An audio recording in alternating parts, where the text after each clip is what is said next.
The Toronto Maple Leafs hosting the Tampa Bay Lightning, and the Maple Leafs are minus 130 on the money line. The Lightning are plus 110. The over-under is 6.5 goals. Tampa Bay getting a goal and a half are minus 230, meaning if you bet them that way and they win the game outright, you win, or if they lose by one, you win. If the game goes into overtime, essentially, you win that bet. Now, Toronto laying a goal and a half are plus 190, meaning if you bet them that way, they must win the game by two. Tampa's on a one-game losing streak. They are 7-3 in their past 10, and in those games where they were an underdog and could not lose the game by two, getting a goal and a half, they're 1-1. Now Toronto's on a four-game winning streak. They're 8-2 in their past 10 games, and in those games where they were a favorite and had to win the game by two, minus a goal and a half, if you bet them that way, they are 6-1.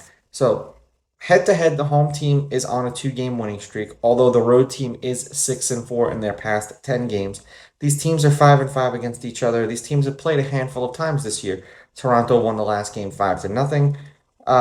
Tampa Bay won 8-1. Toronto won 6-2. Tampa Bay won 5-3, and Toronto won 2-1 in overtime.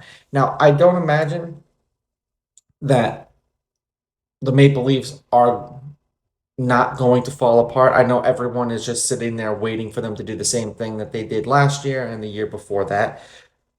But they looked very impressive in game number one. So I'll take the Maple Leafs with the money line to win the game at home.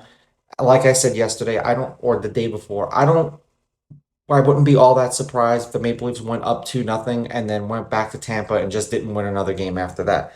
I would take Toronto with the money line, Tampa with the goals, and I'm going to go over the 6.5.